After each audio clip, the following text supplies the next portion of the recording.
Esto significa.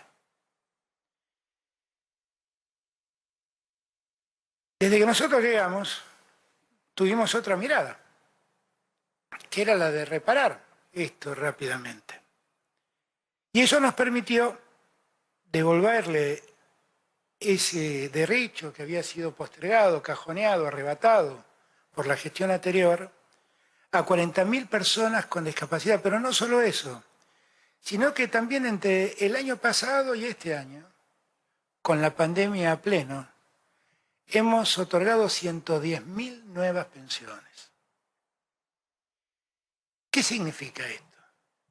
Que hay dos formas de ver el mundo, porque la verdad en que el tiempo en que la pandemia nos condenaba a muchas restricciones, ninguna causa nos llevó a nosotros a decir que sigan padeciendo lo que están necesitando. Y lo único que hizo fue decirnos a nosotros, en semejantes condiciones tan ingratas, lo que debemos hacer es hacerle más llevadera la vida a los que más están padeciendo. Y me pone contento que lo hicimos.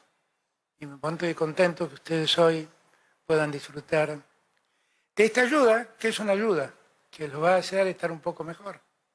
Y también de ver cómo esa niña que mostraba el video puede empezar a acceder a cosas que no podía acceder antes. Desde tocar una guitarra, desde jugar en su computadora o desde comprarse ropa. Bienvenido sea.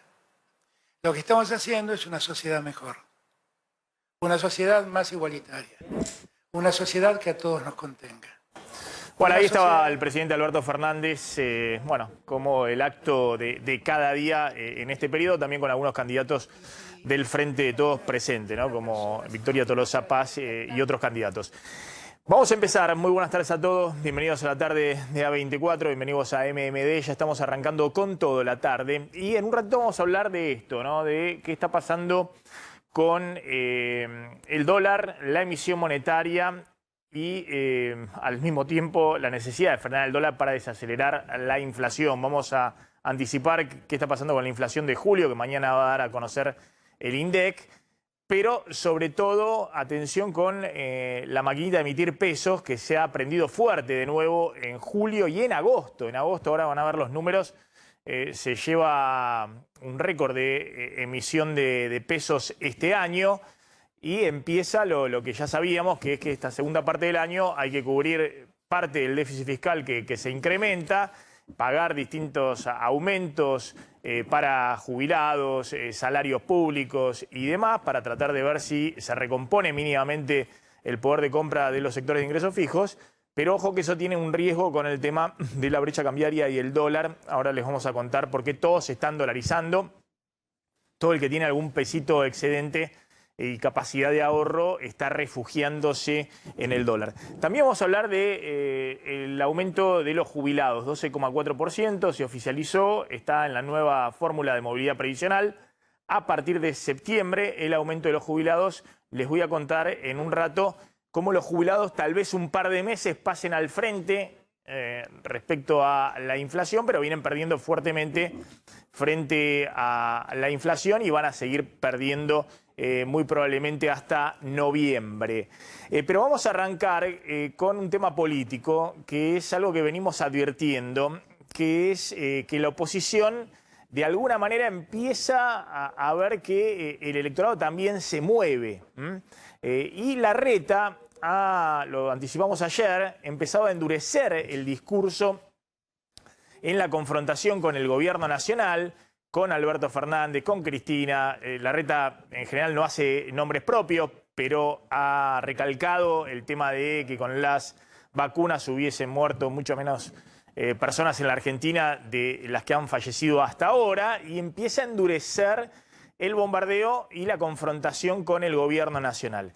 Sin embargo, curiosamente, el gobierno nacional empieza a hablar más de los liberales, lo decíamos, de Milei, de Esper, de López Murphy, que Larreta, ¿no? Alberto Fernández, que cada tanto menciona y busca confrontar con el grupo de liberales o libertarios o como quieran llamarlos.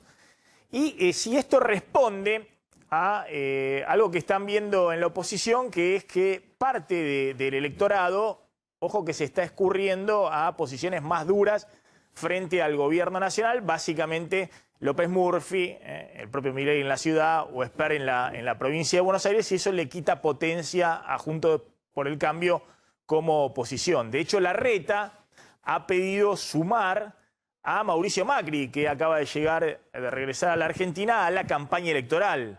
Y está pidiéndolo, obviamente, me imagino, para la ciudad de Buenos Aires, ahora lo vamos a ver, no para el conurbano, donde Macri tiene un nivel de rechazo elevado. Pero los radicales, es decir, los socios de Larreta en el armado opositor, al contrario, siguen diciendo que no es conveniente que Macri se sume a la campaña, que hay que hacer una campaña renovada y no en el eje del gobierno anterior como quiere el actual oficialismo, como quiere el kirchnerismo. A ver, Carlos, es así, está planteado que Larreta empieza a endurecer el discurso, y también Vidal, con algunas frases cada vez más picantes con el kirchnerismo, hasta ahora eran todo moderación, y esto tiene que ver con no dejar un espacio a la derecha que tiene claramente un discurso muy, muy duro y de confrontación, no solamente con el gobierno, sino también con la dirigencia política. Claro, es lo que planteabas en la editorial, ¿no? Por un lado, Larreta que históricamente, en la historia corta, si querés, planteó un discurso moderado. Para ganar las elecciones hay que pescar en ese electorado del medio, y ahora lo que se están dando cuenta es que por ahí ese discurso moderado hace que sectores que son mucho más enfáticos en la crítica para con el kirchnerismo, como pueden ser los libertarios, empiecen a captar votos que en el larretismo creían que los tenían seguros. Por eso este cambio un poco en el estilo y en el discurso. Fíjate que no es casual. Por un lado lo que decías, ¿no? Larreta sumando a Mauricio Macri a la campaña, cuando hace 3 meses era como una mala palabra, se tuvo que ir despavorido a Europa Mauricio Macri. Vidal que suma a Lilita Carrió a la campaña en la ciudad de Buenos Aires, y Carrió diciendo son unos chantas, tirándole de chanta tanto a los libertarios como a los kirchneristas con munición muy gruesa. También Larreta, ahí está el textual de Carrió, hay que dejar de votar a los chantas. Larreta que sale a decir el kirchnerismo nunca quiso debatir, mucho más duro, irreconocible con aquel Larreta que buscaba la moderación. ¿Y por qué esto? Porque se dan cuenta que justamente el oficialismo, Alberto Fernández lo hizo el fin de semana, lo hizo ayer, lo hace cada vez que tiene un micrófono, ponen el RIN a los libertarios, ponen el RIN a Milei, ponen el RIN a Espert, incluso a López Murphy, que está dentro de Juntos por el Cambio, y ven que puede haber una fuga de votos hacia ese sector, con lo cual el perfil del discurso de Juntos por el Cambio ya está pasando de la moderación a una crítica un poco más fuerte para con el oficialismo. Bueno, ahora vamos a analizar este tema y, como les decía, vamos a hablar mucho de economía, porque atención que hay novedades con el tema de lo que está emitiendo de pesos el Banco Central y lo que está haciendo, por otro lado, para tratar de frenar el dólar en el mercado cambiario. Vamos a ver qué está pasando en la calle. Atención, hay móvil el 9 de julio, protesta. Leo Godoy está en el lugar. Leo.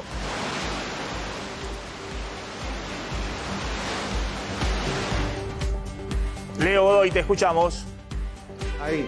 Ahí, Maxi, a ver. Bueno, estamos aquí el 9 de julio, como ayer contábamos cómo marcharon organizaciones de izquierda de desarrollo social, hoy tenemos que hacerlo nuevamente. Aquí en este caso son organizaciones que tienen que ver con el feminismo, ¿sí? De izquierda en este caso, ¿sí? Por ejemplo la Federación de Organizaciones en Lucha, que es el FOL, la FAR. Bueno, hasta aquí han llegado, se han reunido alrededor de las 10 de la mañana en la zona del Obelisco y han comenzado a marchar y llegaron hasta aquí, hasta Desarrollo Social. ¿Qué piden? Piden una reunión con el ministro de Desarrollo Social, pero también en conjunto con la ministra, ¿sí? del Ministerio de Mujeres, Diversidad y Género. ¿Para qué? Para que se lleven adelante políticas de inclusión de las mujeres, también el pedido de dónde está Tehuel y mayor trabajo de inclusión para las mujeres. Ese es el pedido que traen hasta aquí y esta reunión conjunta. Han llegado en gran número, Maxi. Estamos aquí en las puertas del Ministerio de Desarrollo Social y en este momento ves cómo van reformulando la formación, pero ha llegado un gran número de personas hasta este ministerio. Leo, perfecto, volvemos ahí en cualquier momento. Retomamos lo que decíamos respecto al endurecimiento de Larreta para que no le copen la parada los liberales, que tienen un discurso de confrontación mucho más duro con el gobierno nacional. Fíjense lo que ha dicho, por ejemplo, López Murphy, tomando el guante de Alberto Fernández, ¿no? Cuando lanza píquenle el boleto a los liberales porque nos llevan al desastre. Bueno, López Murphy, para que me pongo los anteojos, ¿sabés lo que es una catástrofe, Alberto? Le dice Alberto Fernández, que había dicho que los liberales llevaban a la catástrofe.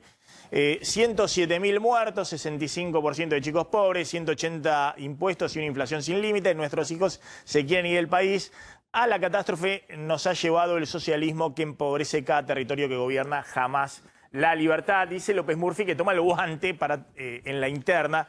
Esto es más que nada en la interna de la oposición, ¿no? Porque recordemos que también López Murphy tiene, si se quiere, la mochila del 2001, ¿no? De su breve paso en el Ministerio de Economía de 15 días y el estallido de la Alianza del 2001, ¿no? Que fue una mochila muy grande para todo el radicalismo.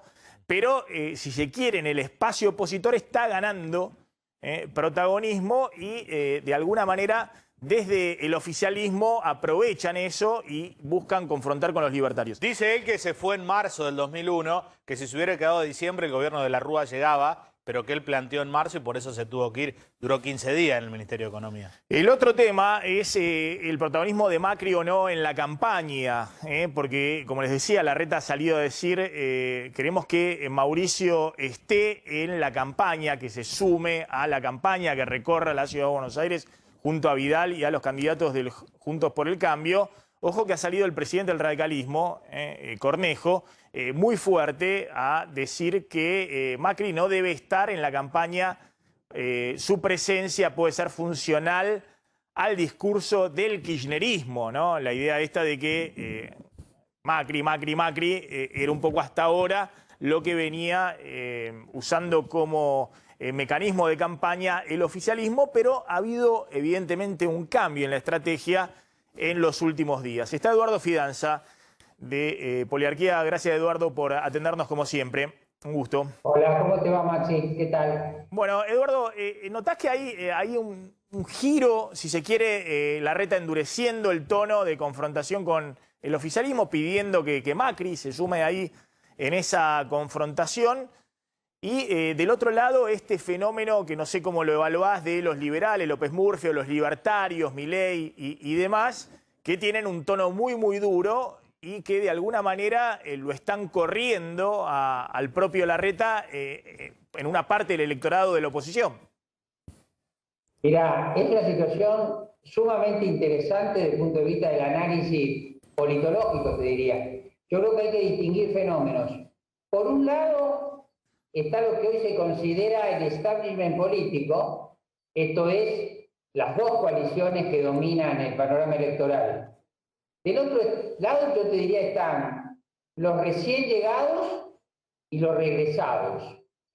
De los recién llegados, el que está haciendo un planteo más duro, bien claramente en la línea del populismo de derecha, de una especie de trumpismo argentino, es Milei, cuya discurso de campaña es refundacional y es claramente ellos y nosotros, con una cuota muy importante de violencia verbal y de fundamentalismo filosófico, te diría, porque la impugnación no es económica, la impugnación es moral, basada en contraponer los valores de la libertad del liberalismo clásico contra el sistema. Es esa versión. Luego tenemos otra versión, yo te diría más educada, que es la versión de Ricardo López Murphy, pero ambas, digamos, versiones en la Ciudad de Buenos Aires, por cierto que le pueden disputar votos a la coalición opositora, y acá hay una paradoja. Lo que alguna vez fue nuevo, que fue el PRO, ahora ya forma parte del sistema en esta mirada. Entonces tiene que buscar cómo plantea un discurso que le permita retener votos en la Ciudad de Buenos Aires. Y en la provincia de Buenos Aires también, en cierta forma, el desafío viene del recién llegado, que es Facundo Manes, en un plano, te diría, de un discurso no confrontativo, antisistémico, pero otra vez el desafío de lo nuevo, de alguna manera, acecha a la coalición opositora. En un rato vamos a hablar con Martín Lustó para plantearle justamente lo quieren o no lo quieren a Macri en la campaña como lo quiere Larreta. Y un rato más tarde también va a estar acá Leandro Santoro, que es el primer candidato a diputado, en este caso del Frente de Todos en la ciudad de Buenos Aires. Ahora, Eduardo, es muy interesante lo que vos planteás, ¿no? Porque hasta ahora estaba todo muy cómodo, haciendo cada uno su juego de rol, ¿no? El oficialismo con el kirchnerismo de un lado y del otro lado la grieta. Juntos por el Cambio, y todos hacían el mismo juego, ¿no? Pero mirá lo que fue el desastre del gobierno de Macri, decía el oficialismo, y Juntos por el Cambio decía, pero miren lo que es el desastre actual, y vamos a Venezuela, y lo que pasa con las instituciones, y el kirchnerismo que de nuevo viene por todo. Y ha aparecido un nuevo actor, como vos decís, en la oposición, que no sé cómo lo estás evaluando en términos de caudal electoral, pero claramente es muy vital en términos de discurso, de lo que hemos visto también en los últimos días, también de movilización, de cierta captación del espacio joven que se ve desafiado ahí tanto el oficialismo como la oposición, que uno y otros creían tener también un buen caudal en el espacio joven, en el voto de los chicos de más de 16 años. ¿Cómo estás viendo esto? ¿Vos crees que esto puede de alguna manera romper la polarización o es simplemente un problema fundamental para Larreta y para Juntos por el Cambio para enfrentar al oficialismo? No, yo te diría en primer lugar que tenemos que ver qué decimos cuando decimos romper la polarización. En la elección presidencial de 2019 las dos coaliciones acapararon el 90% de los votos. En general, en elecciones presidenciales, el voto se concentra. En una elección legislativa se dispersa un poco. No me parece que estas expresiones confrontativas o estas terceras fuerzas puedan quebrar un caudal electoral concentrado de las dos principales fuerzas, pero sí está claro que van a perder probablemente, caudal electoral. Y acá hay otra cuestión. El problema es que el desafío le viene a la oposición porque el otro personaje desafiante, que es Randazzo, en este momento no está realizando una campaña relevante, no está en los medios, sus propuestas no están. Y te agrego algo más. Si bien, según los últimos datos que tenemos, se refuerza la imagen de Horacio Rodríguez Larreta, porque crece, también están creciendo la aprobación del gobierno, la imagen de Alberto Fernández y la imagen de Cristina Kirchner. Y un par de datos, vos que hacés un muy buen periodismo, pero focalizado en la economía, empieza a haber una mejora en la autopercepción de la situación económica y también un efecto en el consumo.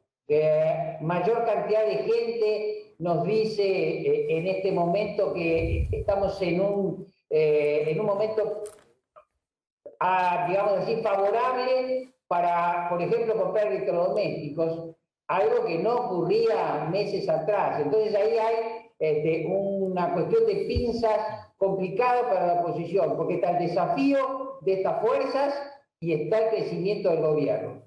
La respuesta también que se puede dar es: se fortalece Rodríguez Larreta porque evidentemente queda como un referente de la coalición opositora, pero con dificultades para enfrentar los días que vienen. En un rato vamos a hablar un poquito de qué está pasando en la economía, porque justamente es el plan de cortísimo plazo que tiene en marcha el gobierno, que es la paradoja, ¿no? De más emisión de pesos, es decir, más pesos dando vuelta, y el que no tiene capacidad de ahorro lo gasta, porque los pesos los pones permanentemente en circulación. Lo mismo le pasa a las empresas, que están viendo que tienen más pesos, más caja, y están permanentemente liquidando stock y están los pesos dando vuelta y el movimiento se está dando en algunos sectores, por ejemplo, industriales, pero al mismo tiempo, ojo que esto tiene el riesgo del dólar y la brecha cambiaria, porque aquel que tiene ya una capacidad de ahorro más importante, con esos pesos los refugia en el dólar, ¿no? Y eso obviamente es el gran desafío que tiene de acá a noviembre el gobierno. Te hago una última respecto, estaba pensando cuando vos hablabas, Larreta, que obviamente ha ganado el espacio de liderazgo de la oposición, lo desplazó muy rápidamente a Macri, ahora está pidiendo que Macri vuelva a hacer campaña a la ciudad, pero de alguna manera todos se sorprendieron de cómo armó las listas él en la ciudad y también en la provincia de Buenos Aires, y lo dejó afuera a Macri, está jugando también con los gobernadores, va y envía emisarios en todas las provincias, está apoyando candidatos locales, se quiere elegir efectivamente como el candidato del 2023 de la oposición. Ahora, él tenía muy la idea de que el discurso debiera ser moderado, que debiera ser un discurso del centro para captar ese electorado independiente, que en algún momento también captó Alberto Fernández, gracias a que Cristina hizo esa movida en el 2019. Ahora, lo que vos me estás diciendo es que, bueno, Larreta viene con este chip, con esta estrategia, pero lo están corriendo en parte de su electorado con un discurso muy duro, porque la verdad que el discurso de López Murphy es duro, el de Milei es duro, el de Sper es duro, y eso lo obliga también a recalcular, que si va con el discurso de amor y paz, pensando en el electorado independiente y la moderación al 2023, puede tener problemas en esta elección del 2021. Sí, claro. Lo que pasa es que el discurso también, en la medida que los desafíos de tercera fuerza son más duros, se tiene que consolidar en algún punto. Pero yo te diría esto. Lo que tal vez Rodríguez Larreta tiene que resolver es un discurso más, no sé si más duro o más preciso, más enfocado, pero que no puede ser, digamos, solamente un llamado al consenso, pero tampoco me parece que puede ser un discurso donde pueda entrar Macri, porque, a ver, claramente se están tomando decisiones siguiendo los sondeos. Los sondeos tienen problemas para hacer pronósticos electorales, pero no tienen problemas para mostrar cómo evolucionan las imágenes. Y mirá, yo te estoy diciendo, crece Cristina, crece Alberto, crece Rodríguez Larreta, pero no crece Macri. Y Macri está en una situación de opinión pública muy desfavorable, y tampoco es una figura que yo creo que pueda sumar mucho Patricia Bullrich. Entonces la idea de que le vamos a restar votos a Milei, subiéndolos a Rodríguez Larreta y a Macri, no me parece que tenga buen pronóstico. Tal vez lo que habría que hacer es conformar un discurso más rico, ¿no es cierto?, con propuestas, con otro tipo, digamos, de aditamentos, porque si no esto se va a convertir en una disputa duros contra duros, y yo creo que ese electorado juvenil que le preocupa a Rodríguez Larreta no va a volver, porque duro contra duro me parece que se van a quedar con Milei. Está bien. Eduardo Figanza, gracias, muy amable como siempre, muy interesante escucharte. Gracias a ustedes. Gracias. Ya vamos a hablar con Martín Lustó. ¿Lo quieren o no lo quieren a Macri en la campaña, al menos en la ciudad de Buenos Aires? Dame unos números que son anticipo de lo que vamos a explicar después, esta estrategia, el plancito de cortísimo plazo del gobierno. Vamos a mostrar los últimos datos de emisión monetaria, de cómo ya empezó en julio, pero también en agosto a full la emisión de pesitos para pagar las cuentas del Estado, que son mayores en esta parte del año y sobre todo en un periodo electoral. Y la necesidad imperiosa que tienen de frenar el dólar para desacelerar la inflación. Pero dame 3 datos de cómo todos los que tienen un poquito de pesos de más tratan de refugiarse rápidamente en este momento en el dólar. Y mira, son datos justamente que están dan vuelta en los despachos oficiales, que los tienen los funcionarios, y son los siguientes. Por un lado, número 1, la cantidad de dólares ahorro que se vendieron, por ejemplo, el mes pasado, que claro, fueron 125 millones de dólares, es el mayor nivel del último año. Desde que en septiembre del año pasado pusieron más restricciones, hicieron el super cepo y a partir de ahí de vender... Muy poca gente, de 4 millones que podían comprar el dólar ahorro, se recortó muchísimo la posibilidad de que puedan comprar los 200 dólares una gran parte de la población. Y de hecho el promedio de lo que va del año hasta el mes de julio había sido ventas de entre 30 como máximo 50 millones de dólares. Bueno, el mes pasado se vendieron 125 millones de dólares y esto causa preocupación en el gobierno porque lo que está mostrando es que peso que le quedó en los bancos a la gente fue y compró dólar de ahorro por este cupo máximo de 200 dólares. Otro dato importante tiene que ver con lo que acá comentamos día a día y es la fuerte intervención del Banco Central en el mercado del dólar alternativo y que en el mes de julio superó los 400 millones de dólares, fueron 415 millones de dólares y que como acá mostramos empezó agosto con más intervención. Muy fuerte viene agosto, hay discrepancia respecto a cómo se mide, pero a mí los números que me muestra Amílcar Collante, los 4 primeros días de agosto, muy fuerte intervención de 30 millones diarios en ese mercado, hagan la cuenta, 20 días hábiles en el mes, es que en agosto pueden estar interviniendo entre 500 y 600 millones de dólares para tratar de frenar el dólar contado con liquidación en 170 pesos. Y así como, Maxi, así como dolarizan los pequeños ahorristas con el dólar ahorro, dolarizan también las empresas, los fondos de inversión en esos dólares alternativos, sí, en el dólar contado con liqui, por ejemplo. Y el tercer dato tiene que ver de cómo las empresas tratan de sacarle dólares, entre comillas, baratos al Banco Central a través de importaciones. Las importaciones de julio, y esto también es un adelanto porque el dato oficial todavía no está, fueron de 2.700 millones de dólares. Fue la cantidad de importaciones para un mes de julio la mayor desde el año 2014, en 7 años. Entonces te da... Claro, ahí lo que siempre contamos, las empresas tienen un excedente de pesos, ¿qué hacen? Algunas dolarizan, las que pueden y están autorizadas en el contado con liquidación o en el CENEBI, en el bilateral, y si no, más negocio todavía es comprar dólar de 100 pesos, de 97 pesos, que es el dólar oficial para importar. ¿Para importar qué? Cualquier cosa. Para importar o bienes de capital, por supuesto, pero sino también insumos o productos de su propia línea de producción, porque eso vale dólar a precio alto. Y vos lo estás comprando al dólar subsidiado. Entonces todo el mundo se tira de palomita a buscar los dólares baratos del Banco Central, los dólares oficiales. Ahora vamos a volver a este tema y ver un poquito los últimos datos de emisión monetaria. Pero ya está Martín Lusto. Martín, ¿cómo andás? ¿Qué tal, Maxi? ¿Cómo están? Gracias por... Avísame, sí. No, avísame por favor si el micrófono auricular hace ruido y paso directamente al de la computadora, porque ayer hacía ruido en un programa. No, se escucha perfecto, acá se escucha perfecto. Sí. Bueno, la primera pregunta es un poco esto que estamos planteando. ¿Lo quieren o no a Macri en la campaña? Porque la Reta salió a decir, qué bueno, viste, se llaman todos los del PRO, no sé si vos también usás esa fórmula, pero se llaman por el nombre de pila. Entonces, la Reta dijo...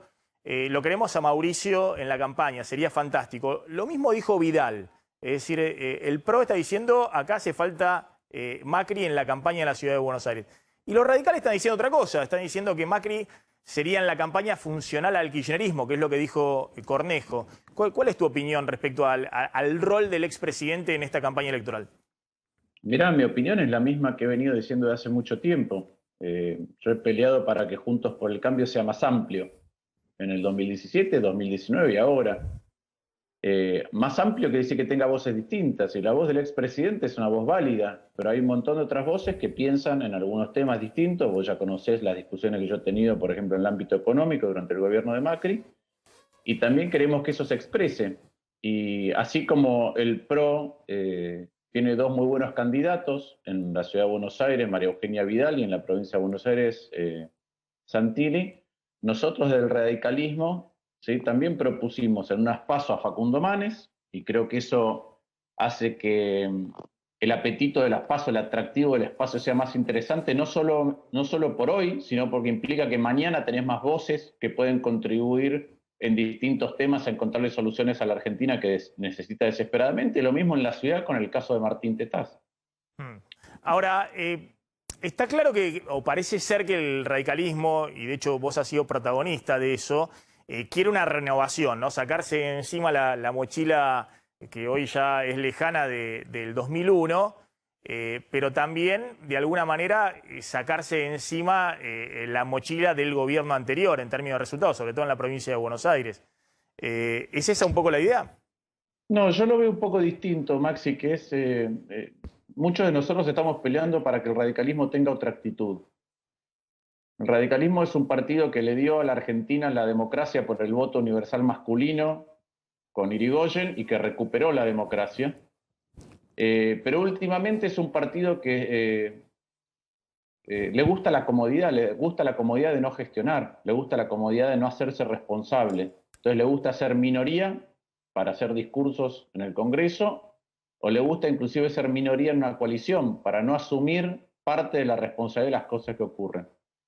Y yo estoy convencido, igual que muchos de nosotros, que hay un montón de radicales en todo lado del país que gestionan cotidianamente, que son los intendentes, que son los gobernadores, que son los rectores y vicerrectores de universidades en distintos lugares del país, y queremos que ese radicalismo que tiene ganas de salir de la comodidad para ir a la incomodidad de gestionar y hacerse cargo de los problemas, empiece a surgir en distintos lugares. Y creo que ese radicalismo además está trayendo gente nueva, o gente que, si querés, tuvo siempre interés por la política, pero no participaba activamente. El caso de Facundo Manes o el caso de Martín Tetaz, pero también te puedo señalar a Dania Tabela, que es la segunda en la lista de Facundo Manes, que es vicerrectora de la universidad más importante del interior de la provincia de Buenos Aires, que gestiona todos los días en un ámbito muy complicado como es la educación en pandemia, o el caso de Rodrigo de Loredo en Córdoba, o el caso de Maxi Puyaro en Santa Fe, que es precandidato a senador, que fue el ministro de Seguridad cuando él tenía 40 años que eligió Lifshitz. Es decir, algo vio en un radical como Maxi Puyaro, Miguel Lifshitz, para darle el lugar más caliente de todo su gabinete cuando tenía 40 años. Y algo tiene Maxi Puyaro para agarrar un tema así y ser un ministro de Seguridad durante 4 años, que no duran, vos lo sabés bien, y muy reconocido. Entonces yo creo que ese es el radicalismo que nosotros queremos. Y ese radicalismo tiene capacidad de hacer contribuciones hoy y a futuro a Juntos por el Cambio para mejorarlo y por ende para encontrar mejores soluciones en la Argentina. Ahora, Martín, ¿no ves? Estaba escuchándote y pensaba, ¿no? Que está claro que tanto Larreta, yo le he contado que Larreta dice, yo soy un fanático antigrieta, le dice a todos que hay que construir una Argentina no solamente para ganar una elección, sino después para poder gobernar, que es muy crítico en privado de justamente la gestión anterior. Me parece que vos vas en el mismo sentido, pero ¿no te parece también que es un momento donde la sociedad está muy en ebullición, digamos, y eso está generando, por ejemplo, sobre todo en la ciudad de Buenos Aires, con este tema de los libertarios y demás, un discurso muy duro, un discurso antisistema, anti toda dirigencia política, y parte de la sociedad quiere eso, y hasta ahora ese sector era un sector que estaba más cercano, obviamente, de Juntos por el Cambio. Y ahí tienen un riesgo si no, de alguna manera, calibran un poco esa parte de ese sector social, ese humor social. Mira, yo veo que obviamente la sociedad, después de los problemas que Argentina arrastra de hace mucho, de los coyunturales y de la pandemia, de la respuesta del gobierno ante la pandemia, está frustrada y está enojada y no ve salidas, está escéptica, ¿sí? Y también veo que esta es una elección legislativa, no es una elección ejecutiva, no estamos eligiendo presidente. ¿Qué es lo que hace la sociedad cuando elige? Siempre lo que hace es determinar fortalezas relativas y roles para los próximos años. Y hay roles que son más importantes cuando uno elige un ejecutivo y hay roles que son, si querés, no menos relevantes, pero tienen otro cariz, que es más el de control, el de proponer, que es las elecciones legislativas, el de reequilibrar un poco el sistema. ¿Y qué veo? Que obviamente las elecciones legislativas, a los ejecutivos les es más fácil encontrar el tono de lo que quieren decir, porque dicen, bueno, ¿qué está diciendo el kirchnerismo? Bueno, tuvimos problemas, ni siquiera está diciendo manejamos mal, ni siquiera lo que obviamente manejaron mal, como es el tema de las vacunas. Pero dicen, bueno, ahora empieza una nueva etapa y lo ves a Alberto Fernández contándote una cosa que van a hacer todos los días. Y aquel que no comulga con el gobierno, lo que quiere ver es, bueno, cómo se lo enfrenta. Y claro que es más fácil el discurso facilista, ¿sí? Decir está todo mal, la política es un desastre, y lo que hay que hacer es terminar con, no sé, con el Banco Central y el Estado. Eso puede funcionar en una legislativa y puede atraer a gente. Lo que nosotros tenemos que pensar como dirigentes es cómo se construye una alternativa de largo plazo que gane en el 2023 y puede administrar la Argentina de otra manera. Entonces, hay gente que pensará que quiere canalizar su enojo ahí y está en su justo derecho y le asignará un rol a esos espacios.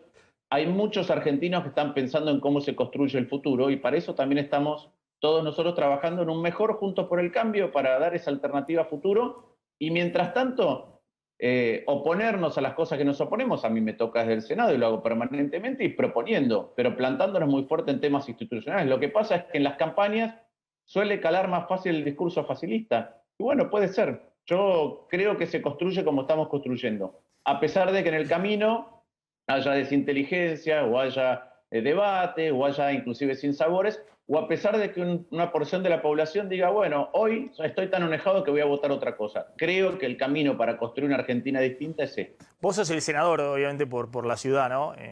Uno de los senadores que tiene Juntos por el Cambio en la ciudad de Buenos Aires. Y imagino que estás acompañando, digamos, a los candidatos, no sé si a Vidal, a Tetaz y demás en la ciudad. ¿Irías a hacer campaña con Macri en la ciudad, a recorrer los barrios y demás? Mirá, yo durante esta campaña voy a acompañarla a María Eugenia, hoy a la noche hacemos algo online con Martín, pero por ejemplo la semana que viene voy a estar en Córdoba, voy a estar en Santa Fe, voy a estar recorriendo el país porque trato de aportar para este proyecto desde lo que yo puedo aportar en los distintos lugares donde me piden. Y voy a estar haciendo eso, sí. No, te pregunto cómo figura el radicalismo, porque la realidad es que si uno analiza lo que vino haciendo Lustó en los últimos meses, es ir armando en todas las provincias, mojando en todas las internas y dándole otro volumen al radicalismo. No, es la realidad. La pregunta es si el PRO se banca ese cambio de actitud del radicalismo, donde en un momento fue sparring con Ernesto Sáenz, que fue a poner la cabeza porque era obvio que perdía con Macri, a una actitud de un radicalismo que disputa espacios de poder. Hablaba el fin de semana con un diputado nacional, lo voy a nombrar, con Ricardo Burjaile, me dice, va a ser difícil los 2 años en el interbloque porque empieza a haber posiciones distintas dentro de Juntos por el Cambio. Después de una interna fuerte, donde cuando al PRO se le paran de mano, el PRO saca munición gruesa. ¿Cómo va a ser esa convivencia de 2 años con el PRO y un radicalismo que quiere ocupar un espacio de poder, no acompañar? A ver, lo primero que te diría, si me permitís, es una corrección. Nosotros no estamos mojando en distintos lugares. Lo que estamos haciendo es apuntalando dirigentes que nos parece que merecen otro estatus dentro del partido y que son útiles para la Argentina, como te lo mencionaba. Te puedo nombrar a Cacase en San Luis, a Puyaro, a Dania Tabela, a Marco Ferrer, a Rodrigo de Loredo. Estamos haciendo eso, ¿sí? Segundo lugar, creo que, o el caso de Facundo Manes o Tetaz, sí. Creo que un partido nacional, los partidos no pueden ser nacionales si no tienen ideas nacionales. Y un partido nacional que no tiene anclaje o que perdió peso relativo en Córdoba o en la ciudad de Buenos Aires o en la provincia de Buenos Aires o en Santa Fe, le cuesta ser un partido nacional que contribuya. Y por eso estamos peleando. Después, si al PRO le gusta o no le gusta, yo tengo la experiencia de la ciudad de Buenos Aires. En la ciudad de Buenos Aires nosotros hemos competido varias veces contra el PRO y después trabajando juntos muchas de las cosas que nosotros dijimos y que le resonaron a la ciudadanía, el PRO las adoptó y después las PASO son para eso, es para que dentro de una coalición la gente elija cuál es el liderazgo transitorio que le parece mejor de acuerdo al contexto que vive el país o su provincia o su ciudad y después en las nacionales ocurre lo mismo, es una manera de debatir, estamos en frentes. Ahora, ¿sí? Hoy la Argentina es bifrentista. Y esa discusión me parece que nos va a habilitar a encontrar mejores soluciones. Ahora, Martín, ¿sabés que cuando hablas de las internas, el PRO, Juntos por el Cambio, el radicalismo y demás, por ahí la gente no genera mucho mística eso, digamos, al contrario, se aburre, dice, bueno, está bien, resolverán las internas como resuelve también el Frente de Todos sus internas y sus espacios de poder y demás. El tema es qué proponen después. Y me da la sensación... corregime, que, bueno, ya se sabe el kirchnerismo, digamos, cuál es el discurso, el relato, han hecho, digamos, horas y horas de cadena nacional, programa de televisión y demás, con ese relato. Ahora, el relato de Juntos por el Cambio también fue muy fuerte en algún momento, que fue el relato de, y de hecho la última parte del gobierno de Macri, tenemos que frenar a un kirchnerismo que quiere ir a Venezuela, a una dictadura. Y ese es un relato que tiene épica, digamos, uno puede estar de acuerdo o no, pero es un relato que tiene épica en un sector de la sociedad. De hecho, se prenden, vos los conocés bien, ¿cómo se llama? Comunicadores, periodistas, medios de comunicación enteros, empresarios, en ese relato. ¿Vos creés que ese es el relato que hay que instalar? ¿Creés que efectivamente ese es el riesgo que hay por delante o creés que hay que construir otra cosa? Lo primero que creo es que Argentina tiene un gen anti-autoritarismo lo suficientemente desarrollado, que se manifestó cuando la sociedad le dijo que no al kirchnerismo, cuando el kirchnerismo intentó abusar de las instituciones en el 2009, en el 2013, en el 2015, en el 2017. También creo que es importante marcar que el kirchnerismo tiende a hacer esto, tiende a pensar que la mayoría es una razón y que esa razón lo habilita a cualquier cosa. Y que entonces, cuanto más lejos esté de tener mayoría, mejores son las discusiones que podemos dar, porque en lugar de tratar de evitar cosas que se ciernen sobre uno, amenazando el horizonte, uno puede pensar distinto. Ahora, ¿creo que esa es la solución de la Argentina? No, yo creo que la solución de la Argentina pasa por ser capaces de repensar el Estado, en serio. Un Estado, no voy a hablar de austeridad, un Estado que sea sobrio, que sepa cuáles son las prioridades, que deje de gastar en un montón de boludeces, que se vuelva a enfocar en aquellas cosas que le tiene que brindar principalmente la clase media, ¿sí? Que les ha sacado, porque la clase media la matás a impuestos de todo tipo de color, no le brindás nada de lo que le brindabas antes, y aquellos que deberían ser clase media y no lo son, porque en la Argentina de la catástrofe pasamos de tener 5% de pobreza a 50 en 50 años. Entonces creo que hay que enfocarse en eso. Y ahí digo, me parece que hay maneras de administrar distintas. Yo creo que Horacio Rodríguez Larreta administra mejor la ciudad de lo que Kicillof administra la provincia. Y que administró mucho mejor la pandemia que el gobierno nacional. Y que tiene un enfoque basado mucho más rigurosamente en datos para ver cómo se solucionan. Creo que tuvo razón al pelear por la educación. Creo que cuando levantamos la voz por el falso federalismo, digo falso federalismo porque cuando se habla de federalismo, es las autonomías provinciales, no la ciudad contra otros. Y cuando el gobierno nacional decidió que para resolver el problema de la policía de la provincia de Buenos Aires le sacaba 65.000 millones de pesos a la ciudad, y hoy ves si la provincia de Buenos Aires está mejor en materia de seguridad, y ves que no, decís, bueno, ¿qué quisieron resolver? Cuando veo los anuncios vanos cotidianos, en lugar de pensar y dar un diagnóstico a futuro y un camino a futuro para cambiar la Argentina, no veo que el gobierno esté eso. Lo estás manifestando vos con el dólar. Sí. Cuando hay inconsistencias, la gente que atravesó mucha crisis dice, bueno, no veo que alguien esté pensando en un futuro colectivo, me voy a preservar mi propio futuro de la manera en que puedo. Yo creo que esas son las discusiones de la Argentina. Y para eso, en las elecciones se asignan roles y fortalezas relativas. Ojalá que la gente nos acompañe, no solamente en general en la elección, sino en las pasos a aquellos que queremos, que tiene que surgir Juntos por el Cambio, integrado de una manera más amplia que quiera, otra vez, con un diagnóstico distinto al que tuvo Juntos por el Cambio antes, hacerse cargo de la gestión de otra manera. Claro. Con inteligencia y con sensibilidad, ahora, con las dos cosas. Ahora, discúlpame, según entiendo, vos planteás algo que yo también coincido, digamos, que al kirchnerismo en su momento distintas versiones de la política le pusieron el freno. En el 2009 fue de Narváez, en el 2013 fue Massa, en el 2015 fue Macri. Pero Maxi, pero esa es la sociedad. Esa es la sociedad. Está bien.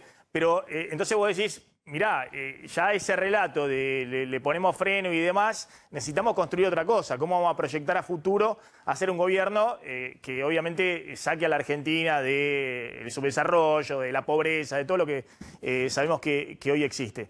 Ahora, es difícil, digamos, generar mística con ese relato cuando tenés en la mochila el gobierno anterior o cuando no tenés un discurso duro y claro, que me parece que, aparte me parece sensato, porque muchos de ustedes, de los que están en Juntos por el Cambio, ya han tenido experiencia de gobierno, saben las dificultades que es gestionar y demás, pero obviamente es mucho más atractivo el relato de yo te soluciono cómo pueden ser las cosas en el futuro, te voy a reducir la pobreza, se voy a terminar con la inflación, es decir, un relato mucho más nítido. Que hay que decirlo que era el relato que tenía Macri en el 2015, cuando Macri decía, no, el tema de la inflación es algo sencillo, se resuelve.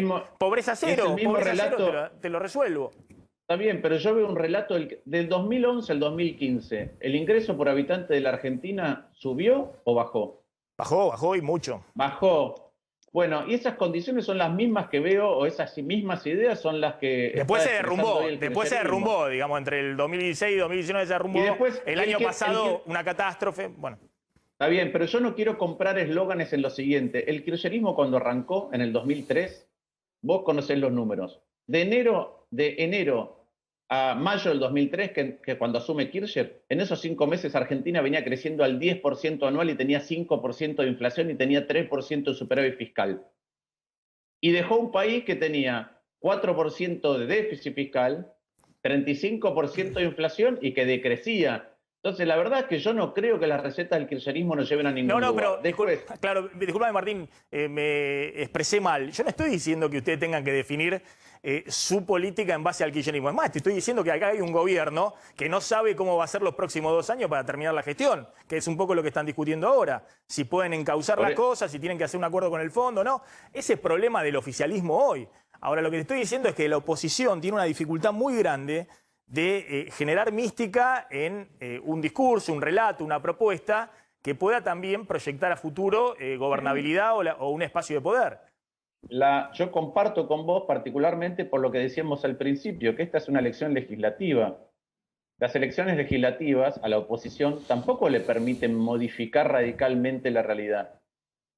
Entonces no es que yo discreparía mucho con un candidato o con candidatos que vayan y digan, si me elegís a mí vamos a cambiar y la Argentina va... No, la verdad que lo que va a hacer la gente en la elección legislativa es redistribuir las cartas y permitir que haya gente nueva que se acerque con ideas distintas, reconfigurar los espacios y mejorarlos. Puede ser que en el estado de ánimo además vote por algunos espacios porque está enojada, y que esos espacios por ahí sean menos relevantes para la construcción del futuro, sí, puede ser. Pero nosotros tenemos que seguir haciendo lo que hacemos, porque cuando dicen que esta elección es relevante, a mí me hubiera parecido más relevante ganar la del 2019 y me parece más relevante ganar la del 2023. Está bien, el que dice que es la elección más importante del regreso de la democracia es Macri, que es uno de los referentes máximos del espacio de negocio integral. Yo tengo una discrepancia. Primero, creo que la primera elección de Alfonsín con la primera elección legislativa de Alfonsín con la democracia en jaque, me parecía más importante que casi cualquier otra que hubiera venido después. La del 2019, si hubiéramos ganado, hubiera reconfigurado el mapa político, mucho más que esta. Por eso creo que esto es una elección para repartir cartas de otra manera, para que surjan otras ideas, para que surjan otros protagonistas, para crear otro comportamiento colectivo y para preparar bien el 2023 para que del 2023 al 2027 Argentina pueda dar un rumbo, o pueda encontrar un rumbo distinto, colectivo. Martín, te agradezco. En otro momento charlamos un poco de economía. Me interesa, hay varias propuestas que están dando vuelta en tu espacio de economía. Me interesaría analizarlas con vos, que además de saber, digamos, las discusiones entre keynesianismo, la escuela austríaca, el monetarismo, tenés experiencia también de gestión y sabés las dificultades que hay entre llevar esa teoría a la práctica. Gracias, muy amable como siempre. No, te mando un abrazo. Ahí estaba Martín Lustó. Vamos a contar ahora lo que les decía, ¿no? Los datos que hay con respecto a la emisión monetaria y qué está pasando con el plan que tiene el gobierno para desacelerar la inflación.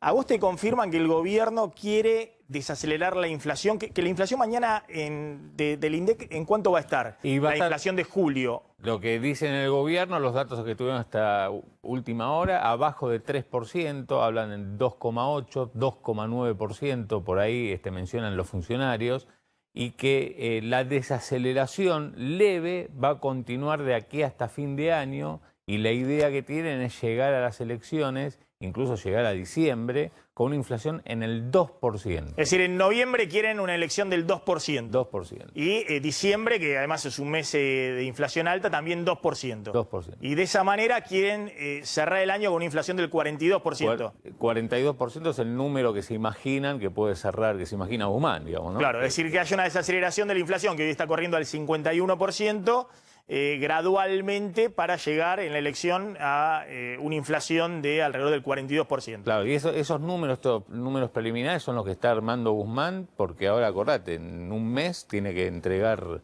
el proyecto de presupuesto, el 15 de septiembre. Bueno, en un ratito vamos a contar efectivamente, bueno, qué margen tienen para poder cumplir eso.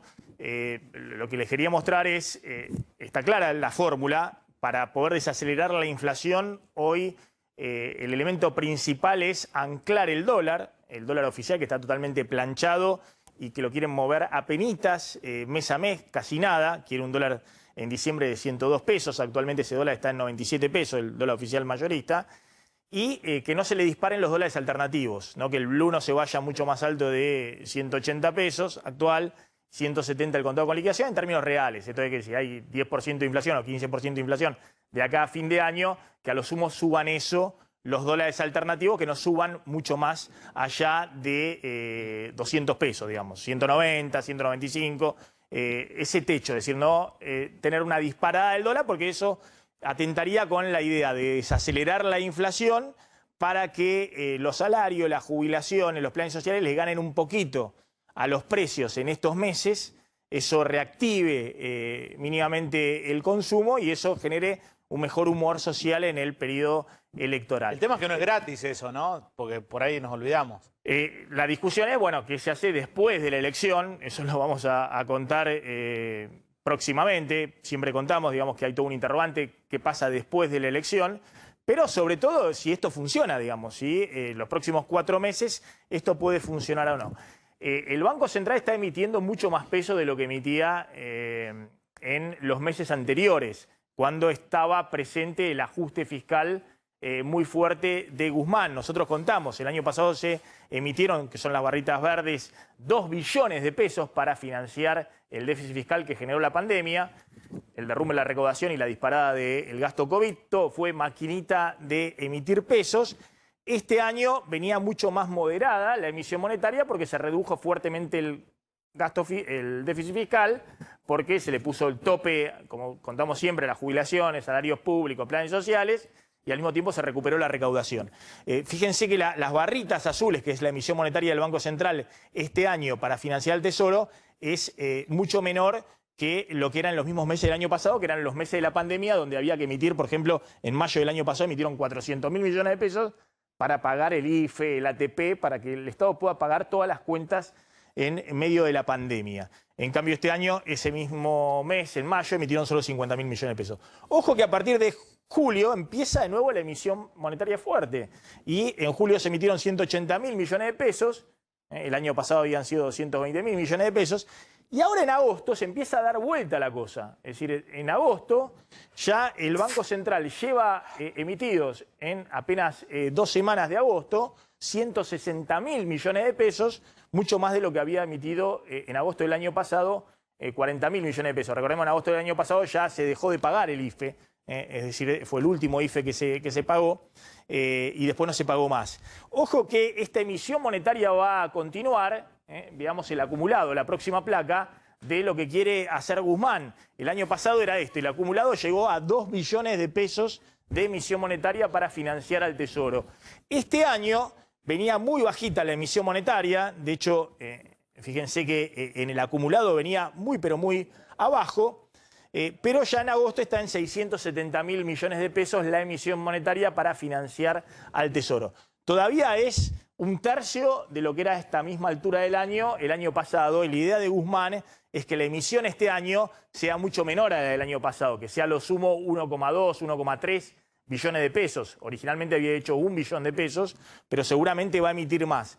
Bueno, el tema es que con esta emisión monetaria que está haciendo el Banco Central, que se va a incrementar, lo que tienen que hacer de acá a la elección es tratar de frenar la brecha cambiaria, que parte de estos pesos no se escurran al dólar, que no se vayan al dólar y presionen por una devaluación antes de las elecciones, porque, ojo, que eso podría significar, obviamente, que todos los planes de mínimamente en el corto plazo reactivar el consumo por una mejora de los ingresos reales, de los salarios, jubilaciones y demás, se rompa, que ese plan pueda de alguna manera quedar abortado si se disparan los dólares. Por eso lo que contamos todo el tiempo con Zlotnik, viene interviniendo muy, muy fuerte el Banco Central, que por un lado le da la maquinita de emitir pesos para pagar las cuentas de los aumentos y de los anuncios que se está haciendo en esta parte del año en plena campaña electoral, y por otro lado usa los dólares que tiene en la reserva para frenar los dólares para que no se disparen todavía más arriba de los niveles actuales. ¿Qué está pasando con el dólar en este momento? El dólar blue y también con el dólar contado con liquidación. Mira, el blue está en 178 pesos, un peso abajo. La cuestión está ocurriendo en los dólares alternativos, en el contado con liqui, está a 173 pesos. Al Banco Central, a pesar de las intervenciones, cada vez le cuesta más bajarlo de ese nivel. Recordemos, hasta hace una semana, 10 días, lo máximo tolerable era de 170. Bueno, ahora están 173. Bueno, ojo, esta es la placa así de intervención del Banco Central en el contado con liquidación, lo podemos volver a mostrar. Ojo que esto es lo que pasa, que muestra que hay un ritmo de dolarización importante. Vos le das por un lado a la maquinita de emitir pesos y del otro lado aquellos que tienen excedente de pesos, empresas, inversores en el sistema financiero, están buscando todo el tiempo el dólar. Ojo que en julio vendiste 415 millones de dólares en este mercado para evitar que ese dólar contado con liquidación se vaya arriba de los 170 pesos. Ahora, como dice Slotnick, está en 173 pesos. Y la información que tenemos es que en agosto vienen a un ritmo mayor que julio, en los primeros días de agosto, de intervención en ese mercado para que no se dispare ese dólar contado con liquidación. Llegan a la elección interviniendo fuertemente y bueno, sí, pero gastando el 40% de la reserva disponible que tenés, o la mitad de la reserva, lo cual te deja muy débil, si se quiere, muy frágil después de la elección. Por eso lo que venimos diciendo siempre, y es la información también que tiene Slotnick, que el gobierno está jugando a fondo de acá al 14 de noviembre en este esquema de cortísimo plazo, pero después tiene de alguna manera maniatado al FMI para ver qué hace después de la elección. Porque obviamente con muy poquitos dólares le va a quedar mucho menos dólares de los que tiene hoy el Banco Central en sus reservas. El 14 de noviembre necesita en ese momento, bueno, que no haya una devaluación, que no haya un salto devaluatorio después, porque eso significaría de nuevo disparar los precios, de nuevo que caiga el consumo por la caída de los ingresos reales, significaría una nueva crisis en el futuro. Claro, y ahí la cuestión, y que se está debatiendo en el gobierno, es qué hacer con el vencimiento con el fondo en el mes de diciembre. Está claro que ahora en septiembre van a pagar 1.900 millones de dólares. La cuestión es si hacen un acuerdo en noviembre, apenas terminen las elecciones, ¿llegan o no llegan a poder diferir el vencimiento de diciembre? Bueno, algunos creen que no, porque el acuerdo tiene que pasar por el Congreso y, bueno, antes va a caer el vencimiento y va a haber que pagar otros 1.900 millones de dólares, con lo cual las reservas te van a quedar más chiquitas, digamos, con el riesgo de una sensación, por lo menos, de que en algún momento va a haber una devaluación. Vamos a la calle. ¿Qué está pasando en este momento en la calle? Ahí tenemos el móvil de A24.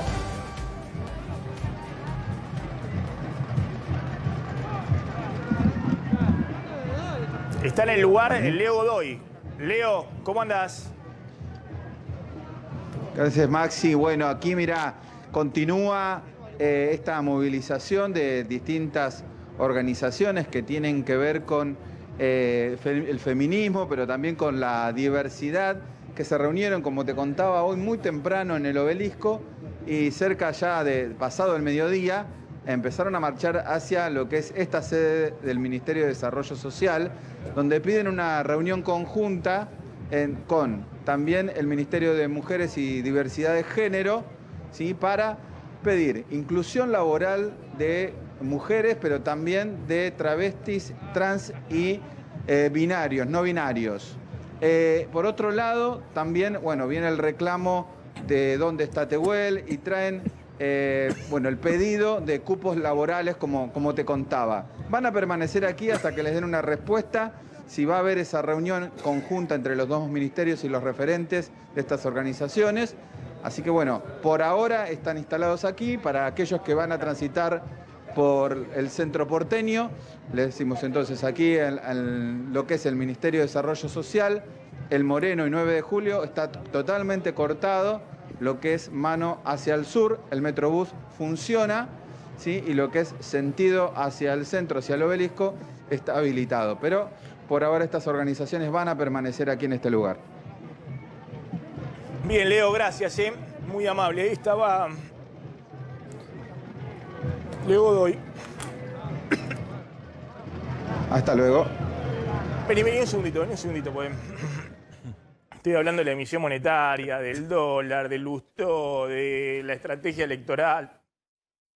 Se me ocurrió tomar agua con la botella que tenemos para tomar directo. No me muestre los dólares, mostrame porque estoy mostrando los dólares. ¿Qué tienen que ver los dólares? Se me ocurrió tomar agua con la botella, cuando usamos los vasos, es parte del protocolo. Casi me ahogo. Ahogado. Me ahogo. Me entró el agua por otro lado. Tengo acá todo mojado. Casi me ahogo en público, digamos, pero se asustaron los muchachos acá detrás de cámara porque estaba tosiendo, porque me ahogué. Te ahogás en un vaso de agua, Maxi. Exactamente, en una botella, no en un vaso de agua. A ver, cuénteme un poquito para ubicarme, porque vamos a ir al Reino Unido en un ratito, porque hay mucha información que está dando vuelta y tengo en la cabeza mucha información. Y de hecho les voy a mostrar en este momento la información que tengo con el tema jubilados. Sacamos un tema más. El gobierno anunció un aumento del 12,4% para los jubilados. Ahora, en septiembre, que es el tercer aumento del año, son 4 por la ley de movilidad jubilatoria, la nueva ley de movilidad previsional. Y con ese aumento, si me ayudan con los gráficos, fíjense cómo los jubilados vienen corriendo permanentemente detrás de la inflación. En el primer trimestre recibieron 8% de aumento. La inflación 3 meses acumulado fue 13%. En junio recibieron los jubilados, ya con el aumento de junio, el acumulado en el año era 21,1%. La inflación en el año era 25%. En septiembre va a ser el primer momento en el año donde los jubilados, por esto es lo que contábamos, estén un poquito arriba de la inflación, De hecho, con este aumento, el aumento acumulado en el año va a ser del 36,2% para los jubilados, y la inflación va a estar alrededor del 35,9%. Hay que ver cómo cierra julio. Acá hicimos una estimación de julio del 3%, si es un poquito menos. En julio, agosto y septiembre puede estar un poquito abajo de este número de la inflación, es decir, por primera vez los jubilados van a estar justo en septiembre ganándole un poquito a la inflación.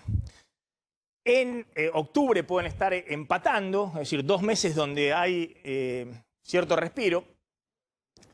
Pero ojo que ya la inflación acumulada para noviembre va a estar en nuestra estimación alrededor del 42, 43%, 42,8%. Y si tomamos el dato que decía Slotnick, que está viendo el gobierno, que la inflación se desacelera un poquito más rápido, es decir, que va al 2% ya en noviembre, la inflación puede estar, según el propio gobierno, en noviembre acumulando 40% de la inflación. O un poquito menos, 40% en el año, o un poquito menos, pero fíjense que los jubilados en noviembre van a seguir con este aumento del 36,2%.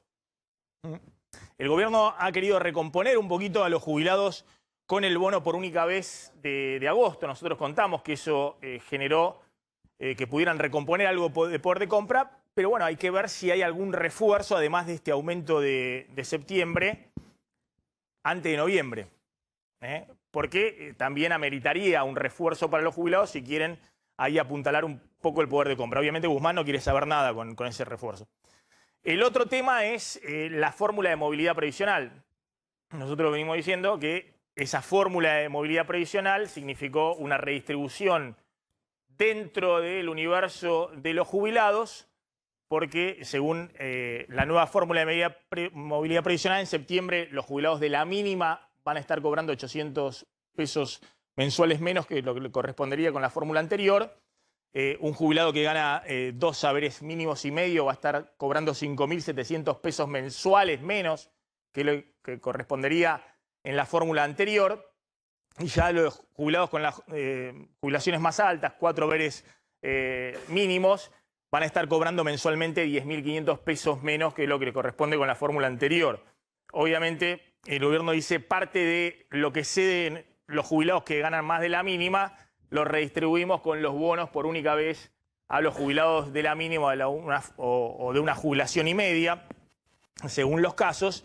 Pero bueno, esto es parte de lo que les contaba del ajuste fiscal más permanente que quiso hacer Martín Guzmán con la nueva fórmula previsional, que es ponerle, sobre todo este año, un tope al gasto previsional y también a planes sociales y demás, a todo el gasto social que se ajusta por la fórmula de movilidad previsional.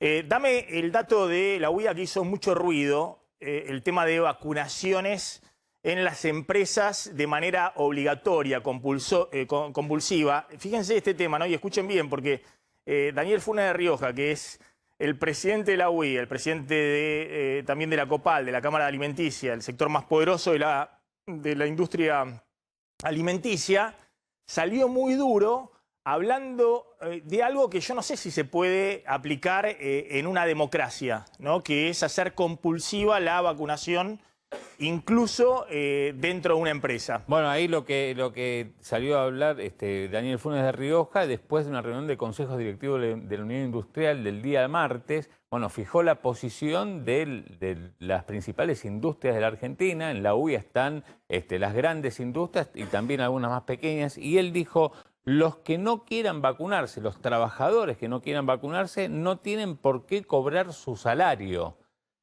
Si el trabajador no se vacuna, cuando dice no se vacuna, habla con una dosis, no con las 2 dosis, aunque sea con una dosis, no podrá ingresar al puesto de trabajo. Esta es la posición de las empresas, y aclaró Funes de Rioja que no estaban hablando de despedir al trabajador que no se vacuna y que no puede justamente ir a su puesto de trabajo. ¿Pero que no cobre el sueldo? Que no cobra el sueldo.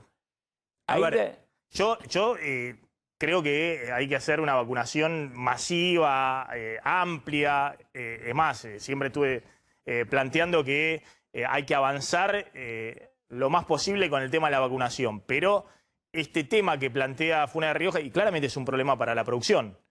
Obviamente, si tenés trabajadores que no se quieren, que los hay acá, los hay en Estados Unidos, los hay en todos lados. Creo que en el único lugar donde obviamente no tienen forma de elegir es en China, digamos, ¿no? Porque ahí es un poquito más compulsiva la vacunación. Pero claramente es un problema productivo grande. Pero nos contaba la otra vez, creo que era uno de los expertos que consultamos en Estados Unidos, que en Estados Unidos, en algunas empresas, lo que están haciendo es, bueno, que el tipo, si no se quiere vacunar, tiene la obligatoriedad de seguir con barbijo y con protocolos cuando todo el mundo está sin barbijo alrededor. Claro. Pero esto de que no cobre el sueldo, no sé si se puede hacer. Funes de Rioja lo que dijo es que van a hablar con los sindicatos de cada uno de los sectores para ver si cuentan con apoyo. Esta es la propuesta de la UIA, digamos. Es lo que aclaró. Dice, vamos a hablar con los sindicatos. Te adelanto, Maxi, que el Ministerio de Trabajo dijo que no van a apoyar no va a salir el gobierno oficialmente a respaldar esta posición de la UIA. Pero atención, porque José Ignacio de Mendiguren, que es funcionario del gobierno, es presidente de un banco oficial, el vice, dijo que sí, que está a favor de esto. Entonces, y salió Aníbal Fernández. ¿Lo tenés, Aníbal Fernández? ¿Lo tenemos, Aníbal Fernández, o no? En contra salió, ¿no? Que salió a decir que esto no se puede hacer. Claro, digamos, a decirle directamente a Funes de Rioja. No tiene ningún sentido. Daniel, recomiendo que vuelvas a analizarlo. El salario es un derecho puede privarse si existe una sanción. La empresa no puede obligar a un privado. Este es el principio de legalidad. Bueno, qué sé yo. Me parece... los dos son abogados, ¿no? No le voy a meter a Leandro Santoro en esta discusión, pero bueno, hay mucho ruido, claramente hay mucho ruido. Nosotros sacamos acá algunos empresarios que planteaban que tenía que ser obligatoria la vacunación para sus empleados, pero imagino que hay todo un tema de legalidad que es difícil imponer algo, ¿no? Leandro Santoro, gracias por venir. ¿Querés meterte en este embrollo? Primero, buenas tardes. No, pero bueno, la verdad es que la Argentina, comparado con otros países de la región y del mundo, tiene mucha más vocación por vacunarse. Calculo yo porque tenemos tradición de vacunas obligatorias, calendario. En otros países del mundo el problema es mucho más acuciante. Acá me parece que no. Hasta ahora creo que han manifestado muy poca gente la falta de voluntad. Sí, es cierto, en Estados Unidos están con un problema grave, les sobran la vacuna y hay mucha gente que no quiere vacunarse. Acá no, me parece que no. Acá en general no ha habido, de hecho se avanzó a los mayores de 50 años, creo que era 80%, en algunos casos 89% de vacunación con una dosis, obviamente falta y se viene muy atrasado con la segunda, sí. Pero llegaste a un nivel muy alto de vacunación que la gente te pedía la vacuna. Yo no creo que hoy las empresas estén teniendo este problema. A veces está abriendo el paraguas antes de tiempo y está abriendo un debate que no sé si ayuda, porque la verdad que la gente se quiere vacunar y gracias a Dios que se quiera vacunar porque es la única manera de salir de esto. Bueno, a ver, Leandro Santoro, veníamos planteando, no sé si querés opinar algo respecto a esto, que endurece el discurso de Larreta para confrontar con el oficialismo. Hasta ahora se planteaba como más moderado, porque también hay un grupo, no sé qué opinión tenés, digamos, de los libertarios, liberales y demás que están confrontando muy fuerte con el oficialismo y están disputando tal vez el mismo espacio opositor. Efectivamente es así, es un fenómeno global. La ultraderecha le condiciona la línea a la derecha más moderada y en la Argentina se está viendo una fuga importante de votos hacia ese sector. Y estoy seguro que tanto Milei, Esper, como Macri también le deben estar imponiendo a Larreta una línea más dura. El tema es que la está asumiendo. Bueno, la gente tiene que saber cuáles son los proyectos de país que están en disputa. Está claro, digamos, que para nosotros es Estado y mercado, no es Estado o mercado. Para nosotros es rentabilidad y salario, no es una cosa o la otra.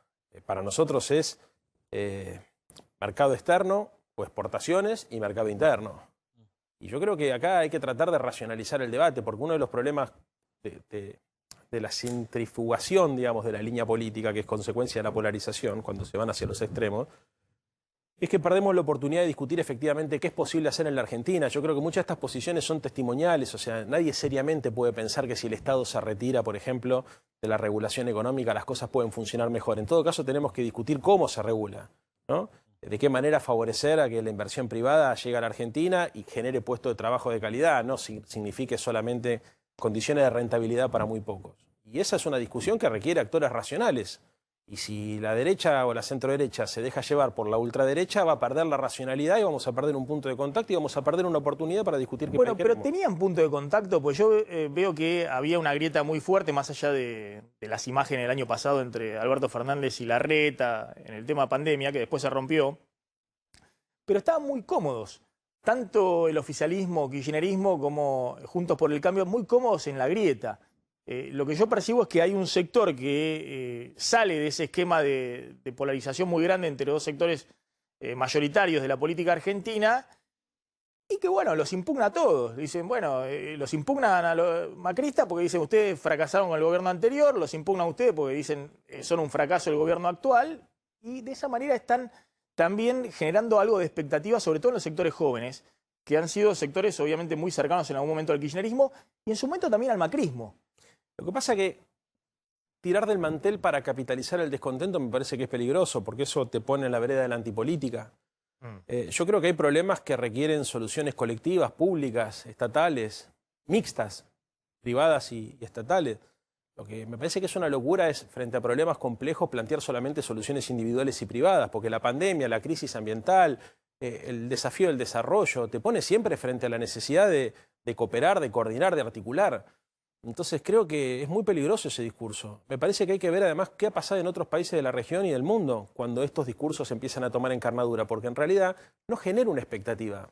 La expectativa te la genera una utopía, te la genera un sentimiento positivo, y estos discursos están muy cerquita del odio, del resentimiento. Y es complicado. Y la verdad es que en otros países del mundo ha pasado que partidos moderados o que actores racionales, viste que por ahí tenían el PP, lo típico, el PP y el PSOE, digamos, ¿no? El corrimiento por ahí hacia una posición más radicalizada dificulta mucho la posibilidad de encontrar soluciones. A lo ambiental es clave, por ejemplo. Estos sectores suelen negar la crisis climática. Te pongo un caso que se está discutiendo hoy en el mundo. Niegan la crisis climática. Dicen que en realidad Trump, ¿no? Por ejemplo, negaba la crisis climática, que en realidad la economía tenía que seguir pensando solamente en crecer, que no se tenía que detener por el tema del calentamiento global.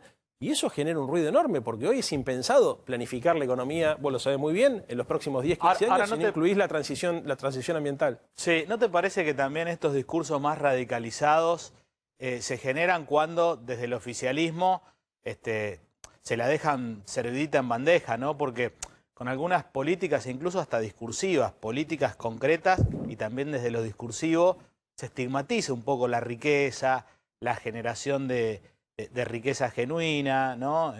Bueno, vemos muchas empresas que se están yendo, ese es un dato de la realidad, empresarios exitosos que se cruzan enfrente porque creen que con el impuesto a la riqueza les confiscan los bienes. Es decir, ¿no se genera desde el oficialismo el caldo de cultivo para que aparezcan estos discursos tan duros y reaccionarios? Mira, ayer leía la tasa de inversión neta en la Argentina hoy, la externa y la local, está 19 puntos arriba de lo que estaba en el 2019, 14 puntos arriba de lo que estaba en el 2019. Sí. O sea, ojo, venimos en una pandemia, hubo muchas empresas que tomaron la decisión de abandonar la región, no solamente la Argentina. Mirá lo que pasó con las automotrices en Brasil, pero sin embargo la Argentina está aguantando, digamos, y además tiene perspectivas y hay indicadores. Pero Leandro, de los 10 empresarios más importantes de la Argentina, ahora, 8 se fueron a vivir a Uruguay. Ahora vamos al otro.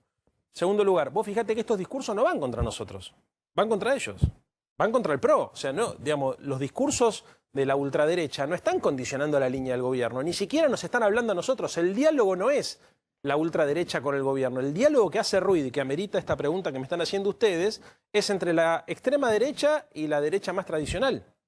Y entonces, y vos no le podés decir, por ejemplo, a Macri, bueno, a ver, Macri más o menos, porque, mira, yo recuerdo cuando el dueño de este canal dijo que Macri lo había apretado para vender. Eso juega mucho más que cualquier impuesto o aporte extraordinario a la hora de pensar si hay condiciones de rentabilidad y de negocios o no. Yo no sé si un agente económico, un inversor, viene a un país donde el dueño de un medio de comunicación tan importante como este, en su propio canal de televisión, acusa al presidente de la nación de extorsionarlo para que venda la frecuencia de radiodifusión que tenía en ese momento. Eso hace peligrar mucho más la propiedad privada que cualquier tipo de discusión alrededor de la tasa impositiva, que es una discusión que hoy está dando Estados Unidos. Joe Biden es el que instala la necesidad de cobrar un impuesto a las grandes corporaciones. Lo que no pasa en otros países del mundo es que un presidente de la nación aprieta a los empresarios diciéndole, como dijo por ejemplo el Conadamón, vos me tenés que dar el 1% de la guita que tenés en negro, porque si no vas a tener problemas. Que eso fue lo que le dijo Macri a los empresarios que aportaron a su campaña. Me dejás que le quiero hacer unas preguntitas porque es muy hábil Leandro Santoro, entonces me dejás que lo voy a enfocar un poquito de la... Podés decir preguntita. honesto también, porque No, también en el 2009 cuando Cristina Fernández de Kirchner sacó la ley de medios, yo te puedo citar una larga lista de empresarios de medios que decían barbaridades respecto a la seguridad jurídica y demás que generaba la expresidenta. Y no era solamente Mañeto, digamos, sino de todo el espectro de los medios de comunicación en la Argentina. Pero volvamos al tema de Alberto Fernández. ¿Es un moderado Alberto Fernández o es alguien que se lo ve hoy con un discurso más kirchnerista del que siempre tuvo? Digamos, hizo el rol de moderado en la campaña de 2019 y hoy está con un discurso, si se quiere, mucho más confrontativo de lo que habitualmente era Alberto Fernández. No, yo creo que él es una persona de convicciones firmes y es moderado en las formas. Pero no veo yo que peligre, por ejemplo, la seguridad jurídica en la Argentina. No veo, la verdad, no creo. Tenemos muchos problemas, ese problema no está. A ver, por ejemplo, no hay persecución a los periodistas.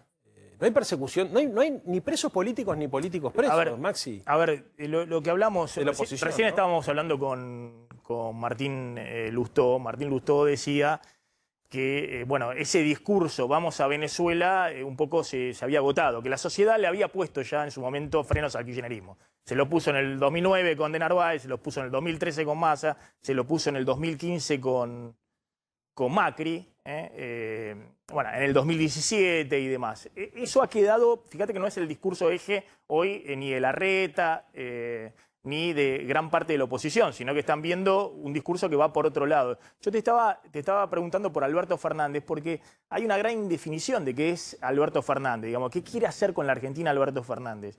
Quiere hacer una reedición del segundo gobierno de Cristina, con el relato y lo que eso significaba. Me queda claro que la ley de medios no la quiere Alberto Fernández, digamos. No, y además no ha tratado de hacer una discusión con la ley de medios como sí dio una batalla grande la expresidenta. Pero ¿qué es lo que quiere Alberto Fernández en términos de proyecto? ¿Es el proyecto de Cristina? ¿Tiene un proyecto propio? Tiene el proyecto de desarrollo industrial nacional y popular que tiene el peronismo. Digamos, es el articulador de una coalición social, policlasista, que lo que busca es que los empresarios ganen dinero y que los laburantes también, en un acuerdo político en función de las necesidades estratégicas del país y no de un sector solamente. Lo que pasa es que la crisis en realidad... ¿Es el cuarto gobierno kirchnerista o es otro proyecto? Te voy a proponer una cosa. Mira, Sí. Cuando se funda Clarín, funcionaba como el house organ del desarrollismo. Sí. Frigerio, bueno, todo Noble, eran tipos que pensaban en la Argentina y que tenían un lugar para escribir en función de un proyecto colectivo integral. Ese modelo hoy desapareció. O sea, no hay, casi te diría, la UIA no tiene un proyecto de país, tiene un proyecto sectorial. La CGT tampoco lo tiene, como tampoco lo tiene el movimiento estudiantil. Durante muchos años vos sabías que la FUA, además de discutir las reivindicaciones de su sector, discutía cómo se tenía que organizar la Argentina. La sociedad rural discutía qué tenía que hacer el campo, pero también discutía cómo se tenía que industrializar ese valor agregado o ese producto, esos recursos naturales para agregarle valor agregado. Lo mismo pasaba con los distintos sectores de la sociedad. Desde hace algunos años, cada sector de la sociedad se corporativizó y empezó a reclamar solamente por su sector. Yo creo que uno de los aportes de la política tiene que ser el de tratar de conciliar intereses, articular intereses para definir un modelo de desarrollo nacional. Y la verdad es que Alberto eso lo tiene muy claro. Pero bueno, Alberto lo que está buscando... Está bueno por el ejemplo, punto no que es haces. campo o industria, es campo o industria. Yo estuve la semana pasada... Entonces hay una diferencia grande respecto al segundo gobierno de Cristina. Lo que pasa es que... Porque la definición del segundo gobierno de Cristina fue la confrontación. No, fue la identidad del gobierno. se plantea... Los medios de comunicación, el campo, los bancos. No, a ver, yo creo que cada gobierno... Y los políticos eran, si se quiere, los empleados del poder económico. ¿Te acuerdas cuando Cristina dijo, le dijo a Brito, me acuerdo que le dijo, que vengan los dueños y no me traigan a los empleados? Se refería a los empleados, a los políticos, de los dueños de los medios vuelvo con lo mismo, o sea, del poder económico. durante el gobierno de Cristina, con todas las dificultades que tuvo ese gobierno, con todas las cosas que le podés criticar, los empresarios ganaron mucho dinero. De hecho, muchos de los empresarios que financiaron la campaña de Macri terminaron teniendo problemas en sus balances porque perdieron guita por primera vez. O sea, y es una de las cosas que me parece que se sostuvo en la discusión del 2019. Nosotros queremos recuperar el círculo virtuoso de la producción, el trabajo y el consumo. A ver, Arcor perdió guita en el 2001, en el 2018 y en el 2019. Pero no te lo estoy impugnando, te estoy preguntando si efectivamente como visión de proyecto de país que tiene Alberto Fernández, allí puede haber una diferencia respecto a la forma de gestionar que tenía Cristina, que era la confrontación. Lo que pasa es que ahí hay dos problemas. Primero, que nosotros estamos en una emergencia, que es lo que creo que dijo Alberto en estas horas, ¿no? La vocación de aprovechar los próximos 2 años para reafirmar el contrato electoral de la campaña del 2019 y proponer nuevamente, digamos, un compromiso alrededor de la producción, el consumo y el empleo. Que en un contexto de emergencia y de crisis como la que vivimos en la pandemia es muy difícil, lo cual hace también muy difícil comparar un gobierno con el otro. Que es por lo que votaron a Alberto Fernández, salir de la crisis de los 2 años anteriores de Macri. Sí, por supuesto, o sea, pero a ver, se cae la economía mundial, se cae lo sabes perfectamente, se cae la inversión en toda la región, la inversión privada en toda la región. Los recursos que nosotros teníamos pensados para poner para encender la economía los tuvimos que dedicar a sostener la economía. Una cosa es encender la economía, otra cosa es sostener. Y encima cae, porque la verdad es que vos ponías plata, IFE, ATP, REPRO, y la economía con dificultades. Entonces, me parece que la intención de nuestra coalición siempre fue clara. Digamos, acá hay 2 proyectos de país. Uno, que es rentístico, especulativo, basado en el endeudamiento externo, y otro, que es el que tratamos de representar nosotros, con todas las dificultades que tiene hacer política en la Argentina, hacer política industrial, hacer política para administrar el comercio exterior, hacer política de ingresos, hacer política en cada una de las áreas, política energética. Vos pensás que mientras vas haciendo cosas tenés que ir recuperando la herramienta. No es joda lo que hizo Macri. Macri desarticula en 4 años las capacidades de un Estado que ya venía con dificultades y las tira más al descenso. Te digo la sensación que me da cuando definís los modelos de un lado, del otro y demás. Todos tratan de definir, y los otros reconocen, sí, tenemos un modelo totalmente distinto al oficialismo, te dicen en la oposición. Obviamente todos tratan de definir, y hay modelos en el mundo más liberales, más intervencionistas, de todo tipo, más socialdemócratas, de todo tipo. Y hay, en general, modelos exitosos de todo tipo. El problema de la Argentina es que más allá de los modelos que vos definís, el otro dice esto, nosotros decimos esto, son los resultados. Y los resultados de lo que se ve en la última década en la Argentina son resultados muy pobres. Obviamente no te digo la catástrofe actual o los últimos 4 años de Macri, sino en general pareciera ser que la sociedad, porque de hecho por eso perdió el kirchnerismo también en el 2015, porque la sociedad estaba esperando algo más. Lo apostó a Macri, fracasó, digamos. ¿Cuál es la propuesta hoy, mirando a futuro, más allá de identificar lo malo y el desastroso, sí, pero a ver, que es el oponente? Pensá esto, Maxi.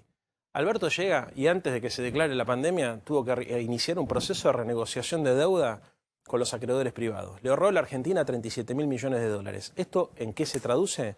Se traduce en ahorros de divisas para poder dedicarle al crecimiento y a la producción. Vos sabés que hay un problema que se llama restricción externa que hace que cada vez que pensás un modelo de desarrollo, el modelo se te empieza a empastar cuando faltan dólares. O sea, para nosotros la situación, la restricción externa y el bimonetarismo es el gran problema de la economía argentina que hay que resolver. Entonces, no es lo mismo un modelo de país que endeuda para generar fuga y capitalización financiera que un modelo de país que resuelve la deuda que dejaron otros y trata de conseguir administrar los dólares que tiene en función de un proyecto industrial. Nuestro modelo de país es muy claro, es industrial, es soberano y es solidario.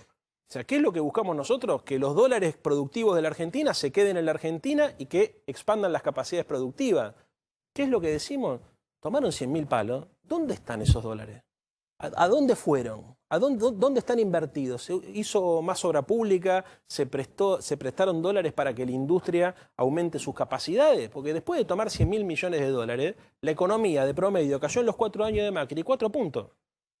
Entonces, vos decís, che, parece que es una cuestión dicotómica y sencilla, pero en el fondo, viste, vos sabés perfectamente que hay una mirada más liberal, digamos, que en el mejor de los casos favorece solamente al campo, en el mejor de los casos, y favorece al sector financiero, y tenés otra mirada que es más industrial, que obviamente desde mi perspectiva se tiene que asociar con el campo. La discusión campo-industria no va más en la Argentina. Si nosotros queremos un modelo de desarrollo sustentable, es campo e industria, y que el sector financiero cumple el papel que tiene que cumplir a la hora de financiar las capacidades productivas, no que esté todo el tiempo en la timba y en la especulación de los bonos. Yo insisto, a mí me parece que lo que está faltando a la dirigencia política son resultados. Entonces, más allá de que me explique, mirá, el campo, la industria, el proyecto... Bueno, resultados, a ver... Son los resultados. Pero bueno, está bien, tienen 2 años. Obvio, pero tienen además... 2 años de gobierno por delante. Pero perdóname, Leandro, los resultados hasta ahora, más allá que tu discurso es fascinante, porque realmente nadie puede estar en contra de lo discursivo, pero después está la realidad. La realidad es que esta semana dejó de producir soja en Argentina Bayer, que compró Monsanto, el país que exporta, es el tercero a nivel mundial en exportación de soja, se fueron. Se fueron más de 30 multinacionales. Esta semana se fue Dow del puerto de San Lorenzo. Los empresarios que les va bien se cruzan enfrente porque, digo, como dice Maxi, respecto a los resultados, si vos evaluás lo que pasó en términos de inversión y en términos de anuncios de empresas para con Argentina, desde que está Alberto Fernández, y los resultados, no es ideológico, técnicamente se fueron. Más allá de que tu discurso sea fascinante, si querés. Pero vos sabés lo que pasa. Pero ¿qué les pasa? ¿Les cuesta convencerlo? No. ¿Por qué se van? A ver, Alberto, los 2 meses y medio de ser presidente, le tuvo que decir a la gente que se quede en casa y la economía sufrió un paro cardíaco. O sea, pero eso pasó en el mundo. Claro. Y las empresas no se van de todos los países. Claro. Primero, sí, de los países periféricos como el nuestro, obviamente. En segundo lugar, no es cierto que se están yendo todas las empresas porque, por ejemplo, hay empresas que están reinvirtiendo utilidades. Hoy, te digo, estaba chequeando hoy los números. Yo estuve la semana pasada en Accenture. Están tomando 1.200 programadores nuevos. Son empresas, digamos, vinculadas a la economía del conocimiento que están creciendo. Hoy, por ejemplo, los primeros indicadores, la industria está por encima de los indicadores, hoy, en pandemia todavía está por encima de los indicadores del 2019, lo mismo la construcción.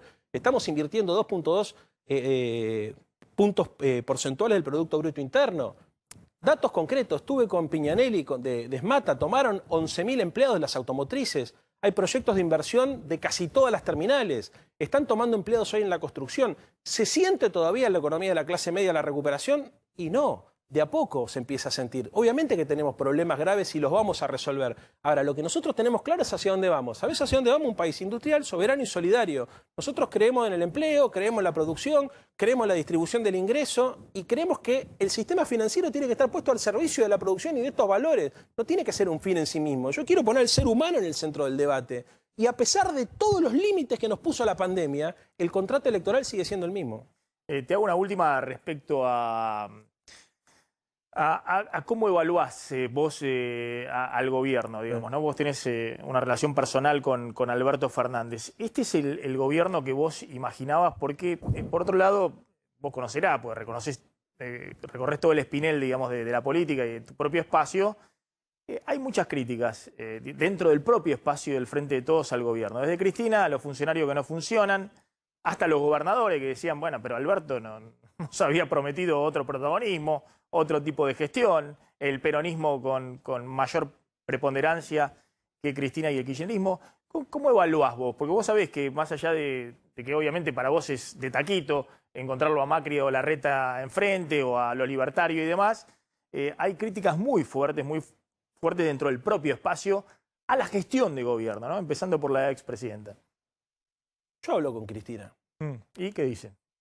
No, ella obviamente, a ver, es una persona que pone siempre la vara muy alta, pero no tiene una posición de boicoteo al gobierno de Alberto. No digo boicoteo, respecto a la crítica. No sé si será constructiva o no, pero una crítica respecto a lo que decía antes, los resultados, la gestión. Ver, todos entendemos, acá hay 2 cosas, ¿no? Primero, todos entendemos que es una situación de emergencia extraordinaria la que estamos pasando. Está claro. O sea, a ver, alcanza con mirar los indicadores de la región y del mundo, mirar los números de CEPAL, o sea, son horribles todos. Me parece que la discusión, en todo caso, puede estar puesta en algún funcionario en particular, si está a la altura de la circunstancia o no está a la altura de la circunstancia, pero en términos del rumbo general del gobierno estamos todos de acuerdo. Y además todos entendemos que las expectativas pre-pandemia no corren hoy. Pero vos pensá esto, Maxi, Alberto tiene que enfrentar, además de la pandemia, la recesión y la inflación. La Argentina entra en el 2018 en recesión y en el 2019 nos entregan un país con 54% de inflación. En los manuales de economía, o te pasa una cosa o te pasa la otra. Rara vez te pasan las dos cosas al mismo tiempo. Entonces, si vos tenés que, por ejemplo, utilizar todo el instrumental ortodoxo para tratar de estabilizar los precios, sabés que tenés problema con la reactivación económica. Y si utilizás el instrumental heterodoxo para tratar de reactivar la economía, sabés que se te puede recalentar el tipo de cambio. Entonces, hagas lo que hagas, por el contexto en el cual nos toca gobernar, la situación va a ser siempre subóptima. Y cualquier funcionario y cualquier dirigente político quiere el óptimo y quiere más del óptimo. Cuando vos decís, che, esto es subóptimo. Claro. Ahora, en este contexto, la gente sabe que a pesar de todos los problemas que nosotros tenemos, la dirección del gobierno es clara y el objetivo siempre es el mismo, es tratar de beneficiar al conjunto de la población, no a los sectores más concentrados. Leandro Santoro, gracias, muy amable. Con esta última frase te levantan en Revolución Popular y... Ustedes tienen una obsesión con Revolución Popular, porque cada vez que vengo a este canal, lo mismo me dice Novarecio. A propósito.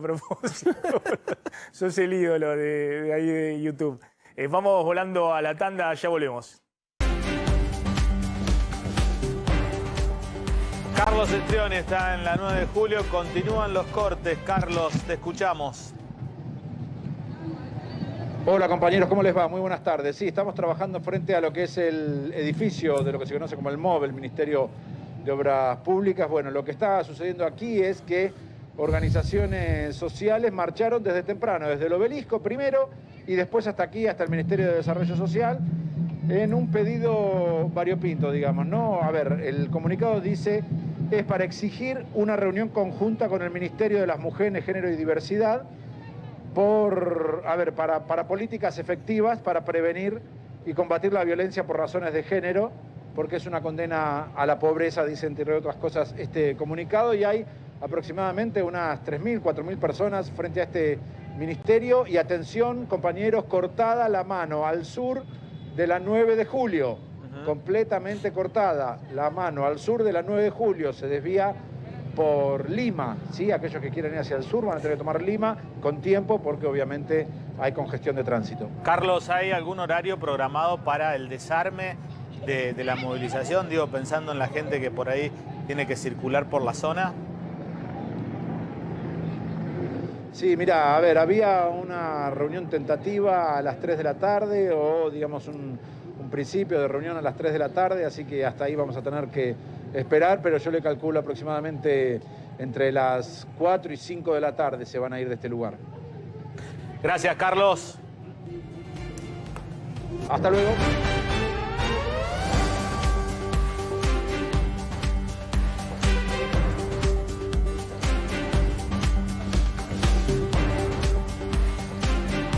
Seguimos recorriendo la ciudad de Buenos Aires, la provincia de Buenos Aires, la Argentina. Diego de Nicolás, ¿dónde estás? ¿Cómo te va, Carlos? Buenas tardes. Estamos en el predio de la AFA, aquí en Ezeiza. Como verás, ya hay varias sillas, pantallas gigantes, todo un preparativo. ¿Por qué? Porque dentro de un ratito nada más se va a anunciar importantes novedades para lo que es el torneo de fútbol femenino de la Asociación del Fútbol Argentino.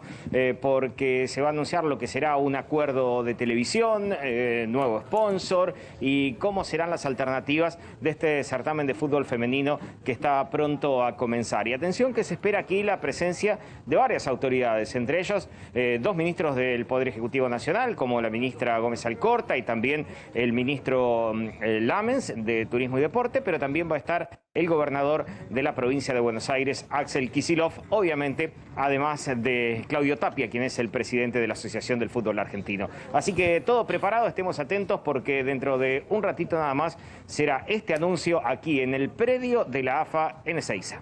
Muchísimas gracias, Diego.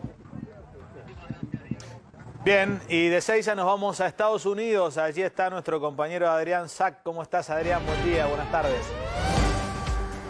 ¿Qué tal, Carlos, Claudio y equipo?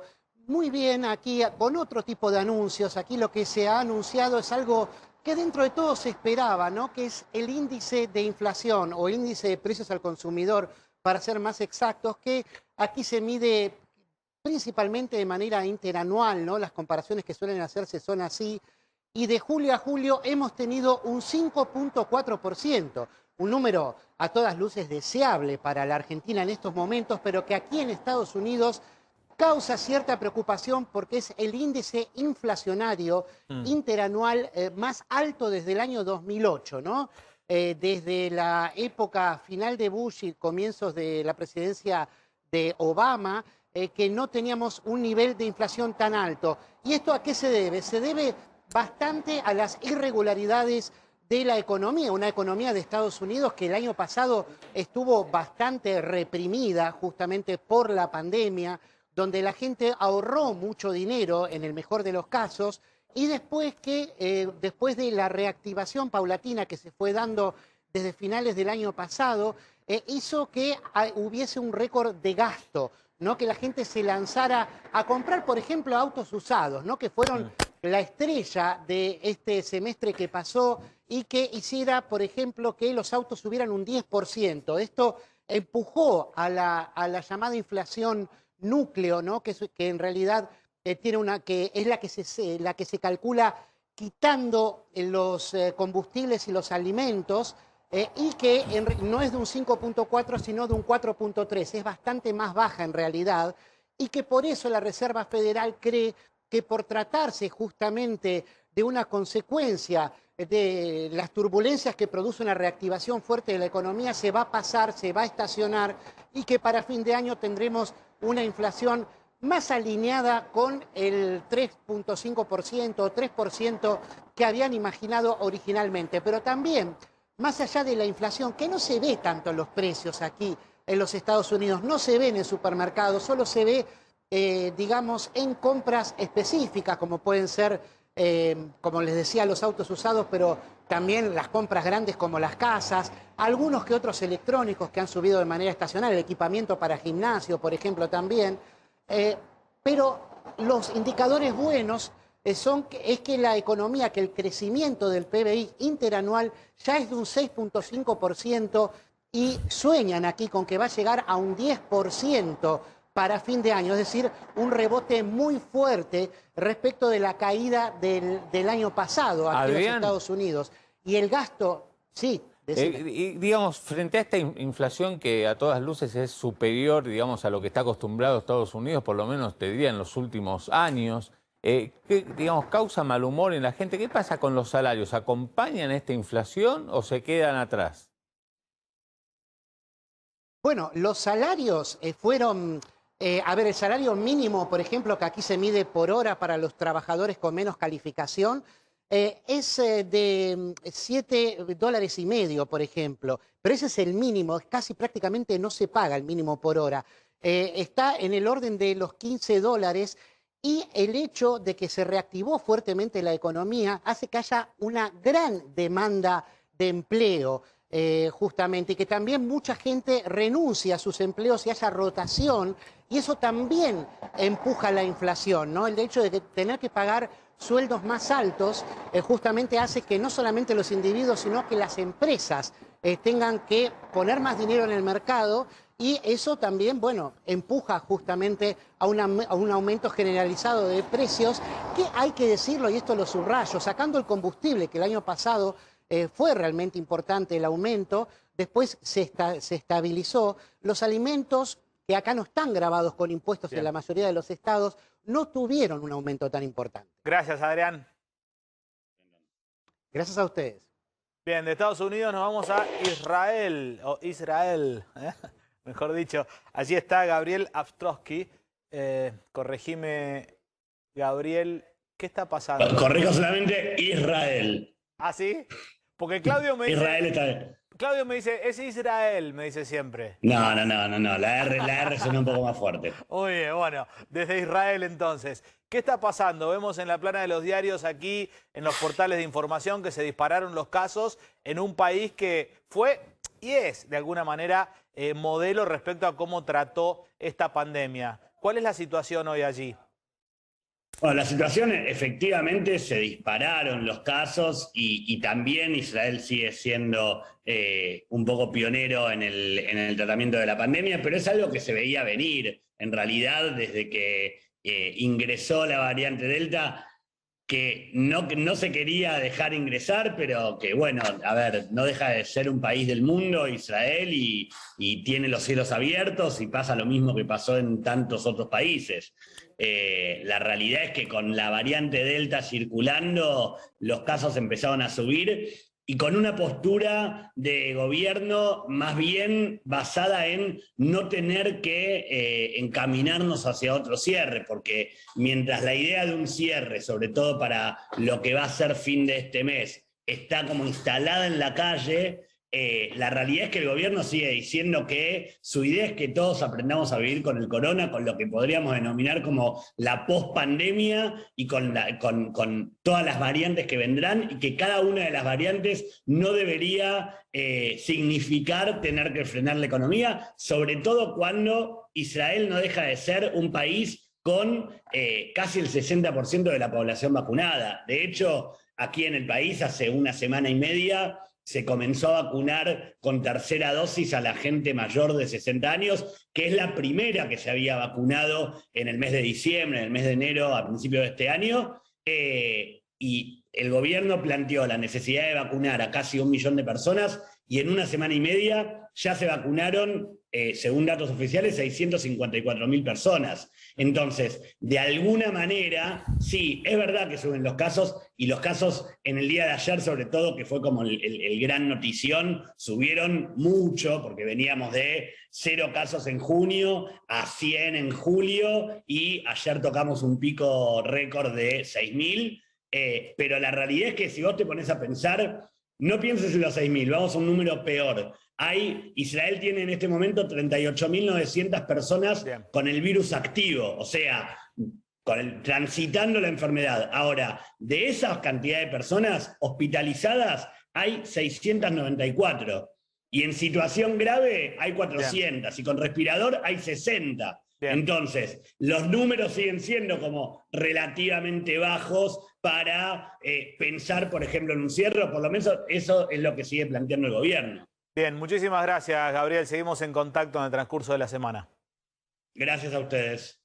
Bien, Israel, nos vamos a la Argentina, porque hay, Claudio, reunión de gabinete económico ahora a la tarde. Sí, a las 5 de la tarde, en 2 horas y minutos, seguramente va a haber reunión de gabinete económico, ahí estará encabezado por el jefe de gabinete, estará también el ministro Guzmán, y la expectativa es que haya anuncios respecto a créditos a tasa cero para monotributistas y autónomos. Ahí la cuestión será ver, en todo caso, si para los monotributistas solamente para las categorías A y B, que es lo que pasó el año pasado, o se ampliará algo más. Así que estaremos muy atentos a lo que ocurre en la Casa Rosada dentro de un par de horas. En minutos ya llega Marcela Pagano con todo su equipo. Corte ahora breve y volvemos.